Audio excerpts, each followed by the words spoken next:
meningite, tu sentiu num dia do nada tudo ou tu já estava sentindo alguns sintomas? Então, é até interessante, porque hoje eu sou embaixador de vacinas da meningite, né? Eu comecei esse trabalho lá fora, depois continuo ele aqui. A meningite, cara, ela... Primeiro que tem ela viral, fúngica e bacteriana, né? Então, tem esses 3 tipos dela. A minha foi a bacteriana, que é a mais grave, né? E eu tive, na verdade, uma meningococcemia, que é a bactéria na meningite, mas ela cai na corrente sanguínea e você desenvolve um quadro de sepsemia, que é infecção generalizada, né? O pessoal chama de infecção no sangue, mas na verdade não, é infecção geral. Posso, às vezes, dar uma escorregadinha aqui, médicos estão me assistindo, mas eu acho que é bem por aí. E então, isso que foi o quadro grave. Eu, no almoço, fui almoçar, tava no cursinho, sexta-feira. Fui almoçar com os amigos e comecei a passar mal. Comecei a ter fortes dores nas extremidades, dor de cabeça insuportável, aí febre altíssima, taquicardia, como se fosse uma dengue. Não é uma gripe, não é uma infecção alimentar, é mais uma dengue, assim, dores nos membros, assim, sabe? E depois do jantar, aí cada hora que passa vai piorando muito e vai diminuindo muito sua chance de sobreviver. Então, quando depois do jantar eu chamei o meu irmão e então noiva dele, que estavam lá, a Ju, ela é médica, já era médica. Então ela me viu e já começou a gritar. Eu tava deitado já à noite, aí começou a gritar: é meningococcemia, ele vai morrer. Aí meu irmão me pegou no colo e me levou pro hospital. Mas foi tudo num dia, tu não tinha sentido nada antes, naquela De manhã, semana? zero.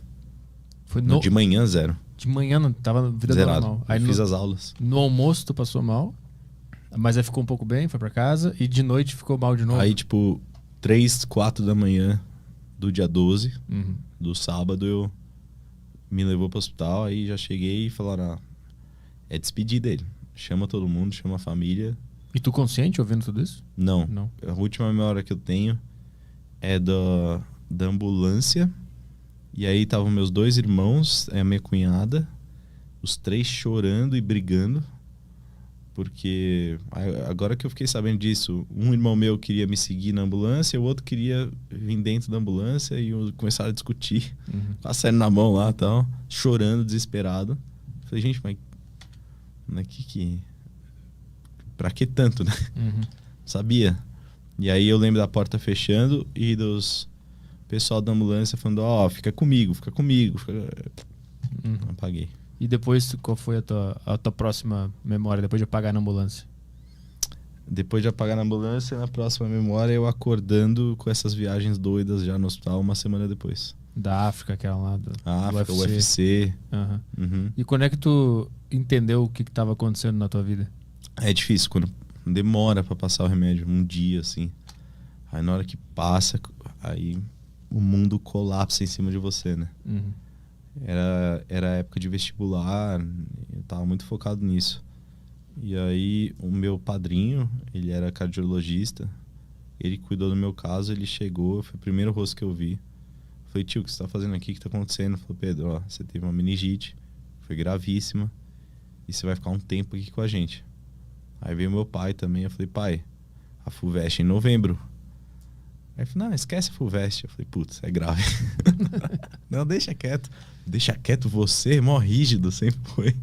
E fala pra eu esquecer a FUVEST, cara. Você tá o ano inteiro me enchendo o saco da FUVEST. Acorda, tem FUVEST em novembro. Né? Que era a FUVEST, a galera mais nova, hoje em dia é ENEM, né? Era a prova da USP.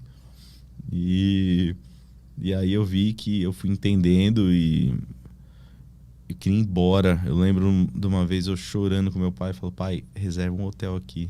Eu não preciso estar aqui, eu tô bem. Com os braços e pernas tudo já mortos, assim. Ele fala: filho, eu não posso. Eu falo: pai, porra, cara, me tira daqui. Ele falou: não dá. Você vai ter que ser forte, você vai ter que ficar. Aí eu fiquei 5 meses e meio. Como é que é ficar 5 meses e meio num hospital? Em que momento tu se adapta e aquilo ali vira um lugar bom, ou isso nunca acontece? Tu fica sempre querendo ir embora? Você fica querendo ir embora, mas ao mesmo tempo eu fui. E esse é o meu maior privilégio na vida, né? Eu tenho família e amigos espetaculares. Então, eles foram demais, assim. Todo dia eu tava cercado de gente.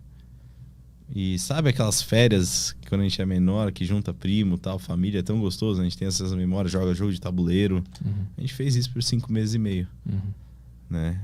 Então, foi um momento de muita integração, foi um momento de muito amor envolvido e muita diversão também. Contando os casos e tal. Fez a ponte entre primos, irmãos meus e os meus amigos, que viraram tudo uma coisa só, quase uma família só, né? Então, isso foi muito bacana, assim, foi muito marcante, amenizou a situação. Na época não tinha mídia social, tinha Orkut e não tinha celular, tinha Nextel. Então, os dias passavam rápido quando tinha gente lá, que a gente jogava jogos, batia o papo, mas quando eu tava mais sozinho, era ver TV, né?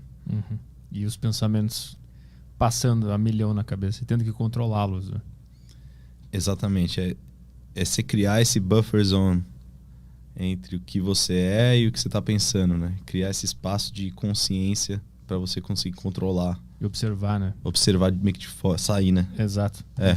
Então eu fazia muito isso. Até hoje eu faço. Até hoje tem momentos assim mais difíceis que eu isolo, né?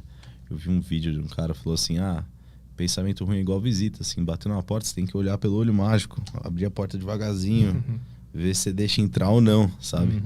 É criar esse buffer zone mesmo. Mas tu já tinha essa noção desse observador que tu não precisa se identificar com os pensamentos? Já tinha esse conhecimento ou tu adquiriu durante essa experiência? É empírico, é tipo, tá lá e vai desenvolvendo. Entendi. Não tinha uma teoria formada, nem tenho. Mas é tipo, eu percebia que eu tinha que, quando eu começava com pensamentos muito negativos, já é uma capacidade, é um treinamento, né, que a gente desenvolve ou quando eu tô, sei lá, teve o casamento de um amigo agora do Batata, eu fui padrinho, foi num morro lá, numa igreja, numa fazenda, e cara, na frente de todo mundo eu tive que entrar e tal. E aí eu tenho essa capacidade de, tipo, me abstrair, tipo, fechar o mundo da minha volta e tá só no meu e apagar as pessoas quase, sabe? Pra eu conseguir fazer o que eu preciso fazer sem ficar com medo de julgamento e tal. Ou quando eu vou no shopping, né? Todo mundo olhando, fala, Pedro, não te incomoda? Fala, cara, é aquilo que eu te falei. É entender que ninguém ali, tá com dó, é muito mais, uau, o que é esse cara? E ao mesmo tempo, se eu tiver mesmo cansado desse tipo de pensamento, né, de interação, eu fecho.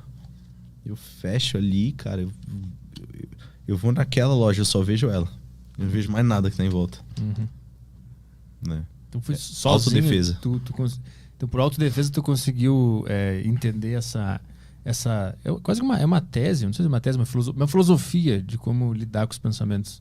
Por autodefesa, tu absorveu essa filosofia que está escrita em vários livros, principalmente na filosofia indiana de meditação e tal. Bacana. Tá tudo lá isso aí de se observar, não se identificar com os pensamentos e tal. Tu desenvolveu isso por autodefesa, sozinho. Eu não sei nada de filosofia indiana. Pô, legal. Nunca li nada. Eu leio um pouco sobre estoicismo, que diz um pouco disso, né? Também. Mas eu conheci estoicismo no ano passado, na pandemia.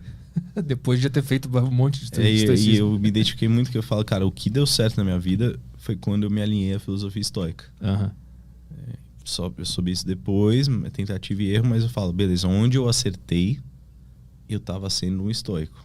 Né? E eu acho que essa separação de ação e pensamento, acho que tem muito a ver com isso também. E deve ter outras filosofias, mas você tá numa situação dessa, é autodefesa, senão você fica maluco. E o seu maior inimigo é essa voz que tem na sua cabeça. Você cria um problema que ele não existe. Muitas vezes você cria e fala, cara, esse cara tá me olhando e deve estar pensando que eu sou um coitado. Que raiva desse cara. Ele chega assim pra você, fala, cara, eu tenho uma empresa, quer palestrar lá? Você fala, porra. Ou se não, várias vezes esse cara me olhando e tal, fala, putz, lá atrás, né? Aí vem, pô, meu irmão acabou de ser amputado. Você se sente, né? Aí você fala, não, peraí, eu não sou o cara que tem que criar essas vozes, né? Sim, exato. Eu vou focar aqui em mim e isolar isso, né? Focar no que existe de verdade, né? Não na fantasia que a minha voz tá mandando eu criar, né? É muito louco isso, né?